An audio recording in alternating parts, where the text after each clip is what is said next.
Programme में खुशामदीद नाज़रीन। ख्वाजा आसिफ साहब से पूछते हैं कि क्या वाकईतन इस वक्त मुल्क में कोई ऑपोजिशन नहीं है और सब के सब हुकूमत के साथ मिले हुए हैं और उनकी पार्टी को बड़ा इनिशिएटिव क्यों नहीं लेती? ख्वाजा साहब, आपकी पार्टी भी इस तमाम मामले का मसले का हिस्सा है, हल का हिस्सा नहीं है?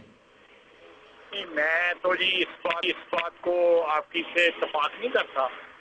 आज भी हमने जो है वो असेंबली में करारदाद पेश करने की कोशिश की है और जो ब्लॉक किया हुकूमत ने, क्योंकि हमारे पास तो वोट नहीं थे। और उसके बाद हमने की अपोजिशन जिस दिन से ये जीएसटी और साथ ये फ्लड टैक्स और दूसरी चीजें आ रही हैं, हम उसको वेहेमेंटली अपोज कर रहे हैं। I think you can not blame us for that. और आज जब वोटिंग का मसला आया तो एमक्यूएम ने हमारा साथ नहीं दिया।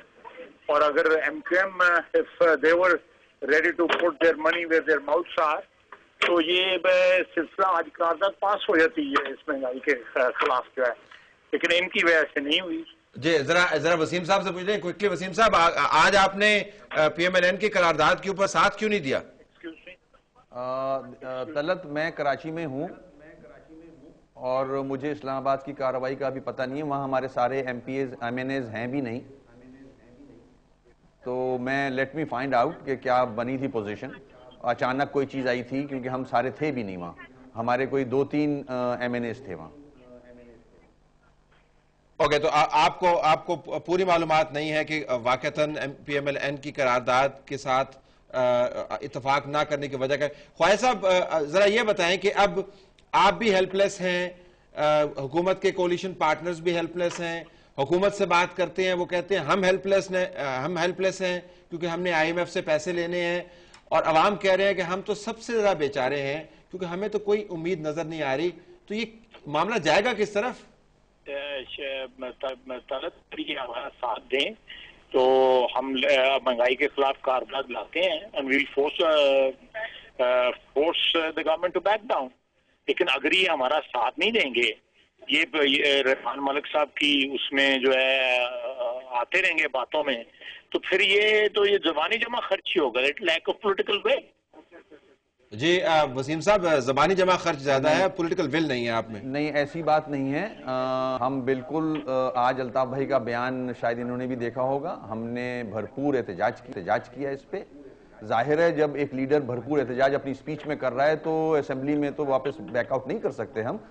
जहां तक पॉलिटिकल विल का मामला है, मैं समझता हूं ख्वाजा साहब, आप पे और आपकी पंजाब की हुकूमत पे बहुत ज्यादा जिम्मेदारी आती है, क्योंकि अगर आप शुगर क्राइसिस ही ले लें तो पंजाब में इतने सारे शुगर मिल्स के ओनर हैं जिनका ताल्लुक आपकी जमात से।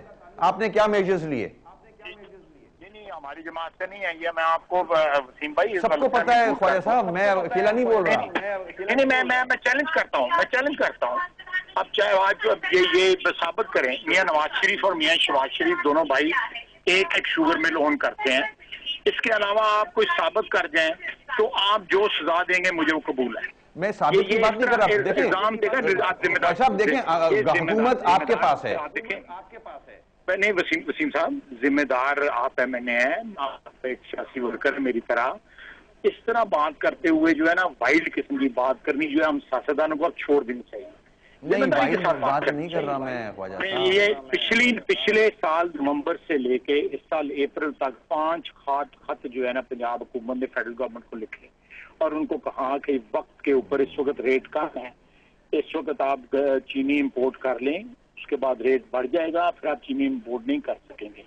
उस वक्त डिप्रेस्ड प्राइसेस थी इंटरनेशनल मार्केट में, लेकिन हुकूमत ने उस पर तवज्जो नहीं दी। आपके जो फेडरल गवर्नमेंट में पार्टनर्स हैं उनके क्या इंटेंशन से, मैं उस पर स्पेकुलेट नहीं करना चाहता, या टीसीपी क्या करना चाहती थी मैं उस पर भी स्पेकुलेट नहीं करना चाहता। मैं स्पेकुलेशन में नहीं जाना चाहता, लेकिन हमारे पास 5 लेटर हैं जो हमारे वेबसाइट पे भी अवेलेबल है, हमने अखबारों को भी दे दिए हैं, जो हमने वक्त पे लिखे थे, जिसकी वजह से ये क्राइसिस आज आई है। अच्छा, लेट मी ख्वाजा साहब, आपके यहाँ से और जुबैर साहब बैठे हुए हैं। कारा साहब is finally online, if you allow me to speak to him. Kara साहब, अस्सलाम वालेकुम। जी वालेकुम अस्सलाम। हमने तो आपके लिए बड़ा कड़क प्रोग्राम यहाँ पे तैयार किया हुआ था। साहब, आई एम वेरी सॉरी, मैं रास्ते में हूँ। No problem at all, there is absolutely no problem, we have you online. ये बताइएगा कि आपकी जो एलाइज हैं, कोलिशन पार्टनर सिंध के अंदर और वफाक के अंदर, आपके जो एलाइज हैं पंजाब के अंदर, जो इंडिपेंडेंट इकोनॉमिस्ट हैं, सब के सब ये कह रहे हैं कि हुकूमत के अंदर उनको कहीं पर गरीबों के हवाले से कोई लचक नजर नहीं आती, एक विजन भी नजर नहीं आता।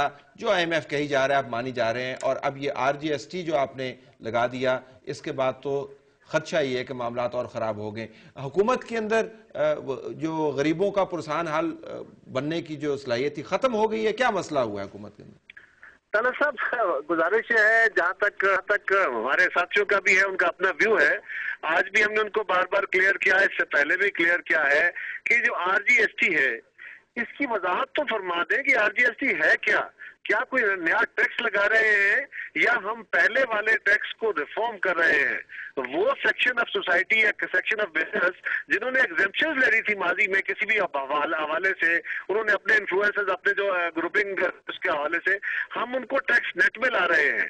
अगर हम 17% टैक्स ऑन इलेक्ट्रिसिटी और 17% GST ऑन पेट्रोलियम खत्म करके 15% कर रहे हैं, तो क्या हम इससे लोगों पे बर्डन डाल रहे हैं, लोगों को फैसिलिटेट कर रहे हैं?